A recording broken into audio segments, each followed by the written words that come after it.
अस्सलाम वालेकुम, कैसे हैं सब? उम्मीद है आप सब बिल्कुल ठीक होंगे। तो अगर आप सोच रहे हैं कि मोमोज़ बनाए जाएँ घर पर लेकिन स्टीमर नहीं है तो क्या किया जाए? तो मैं आज आपको बताऊंगी कि बगैर स्टीमर के हम घर पर बहुत अच्छे से मोमोज़ बना सकते हैं। तो चलिए स्टार्ट करते हैं बनाना कि हम मोमोज़ जो हैं वो कैसे बनाएंगे। तो यहाँ पर हमने एक बाउल ले लिया है, उसमें ऐड करेंगे 2 कप मैदा। 2 कप मैदा डालने के बाद हम इसमें अपने टेस्ट के अकॉर्डिंग जो है वो नमक ऐड करेंगे। मैंने हाफ़ टी स्पून से कम डाला है। 2 टेबलस्पून इसमें ऑयल डाल देंगे और इसको अच्छी तरह मिक्स कर लेंगे। मिक्स करने के बाद नॉर्मली जैसे हम आटा गूंथते हैं उसी तरह इसकी डो बना लेंगे और 10 से 15 मिनट रेस्ट के लिए रख देंगे। साथ में हमने लिया है 1.5 पाव से ज़्यादा कीमा था चिकन का, उसमें डाल दिया हाफ़ टी स्पून नमक। 1 टीस्पून हमने इसमें ऐड कर दी ब्लैक पेपर। थोड़ा सा इसमें हम ज़ीरा पाउडर डालेंगे और जो रेड चिली पाउडर है वो हमने बिल्कुल थोड़ा सा डाला है। साथ में हमने इसमें ऐड कर दिया है 2 टीस्पून सोया सॉस। और सोया सॉस डालने के बाद हमने इसमें ऐड कर दिया है 1 टीस्पून भरकर ऑयल का। कुकिंग ऑयल जो है वो आप इसकी जगह बटर भी ले सकते हैं, ये आप पे डिपेंड है कि आप क्या लेना चाहते हैं। अब हम इन तमाम इंग्रेडिएंट्स को चिकन के साथ अच्छी तरह मिक्स कर लेंगे। इसकी अच्छे से मिक्सिंग करेंगे।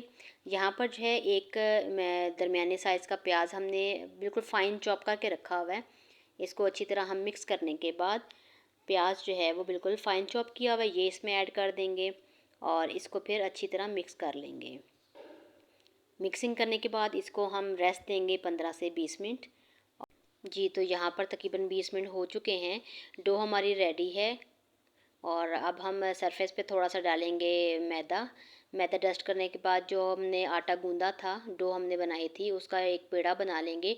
आप चाहें तो इसके छोटे छोटे पेड़े बनाकर अलग से रोटी छोटी छोटी गोल बेल कर तो आप बना सकते हैं मोमोज़। लेकिन मुझे ये वाला स्टेप ज़्यादा इजी लगता है कि एक ही दफ़ा आप बड़ी सी रोटी बेल लें और रोटी जो है वो हमने बिल्कुल बारीक सी बेलनी है। और ऐसे किसी भी कुकिंग कटर की हेल्प से या कोई आपके पास जार का ढक्कन है उसकी हेल्प से ऐसे इसको कटिंग कर लेंगे इसकी।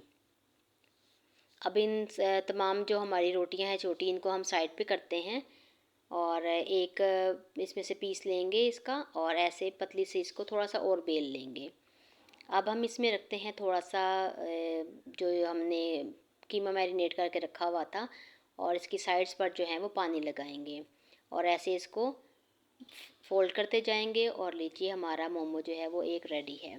इसी तरह बाकी भी मोमोज़ हम जो है वो रेडी कर लेंगे। ये हमने एक ट्रायंगल शेप का बनाया और इसकी शेप थोड़ी सी हम और चेंज कर देंगे। तो ये देखिए इसका थोड़ा सा हमने ऐसे कर दिया। तो शेप्स जो हैं वो जोन सी शेप आपको पसंद हो आप उसके मुताबिक बना सकते हैं। तो हमारे मोमोज जो हैं वो रेडी हैं यहाँ पर। अब इनको हम पकाएंगे कैसे, तो चलिए ये भी देख लेते हैं कि हम इनको पकाएंगे कैसे। एक ये जाली का स्टैंड ले लिया है मैंने, इसको अच्छी तरह हम ग्रीस कर लेंगे और यहाँ पर पैन में हमने पानी रखा हुआ था 5 से 6 मिनट पहले, तो ये अच्छी तरह बॉयल हो चुका है। अब इसमें हम अपना जो जाली थी स्टैंड था वो रखेंगे और मोमोज जो हैं वो सारे इसके ऊपर सेट कर देंगे। ऑयल लगाना मस्ट है, अगर आप ऑयल नहीं लगाएंगे तो फिर जो मोमोज़ हैं हमारे वो इसके साथ चिपक जाएंगे। तो मोमोज़ जो हैं वो तमाम इसके ऊपर सेट करेंगे और इसको कवर करने के बाद 12 से 15 मिनट तक हम इसको मीडियम टू लो फ्लेम तक पका लेंगे।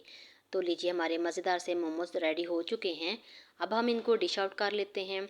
आज की रेसिपी आपको कैसी लगी? पसंद आए तो लाइक और शेयर ज़रूर कीजिएगा और अगर आप चैनल पर नए हैं तो चैनल को भी सब्सक्राइब ज़रूर कीजिएगा। आप इसको किसी भी सॉस या चटनी के साथ जो है वो ले सकते हैं। तो मिलते हैं किसी और वीडियो के साथ, जब तक के लिए अल्लाह हाफिज़।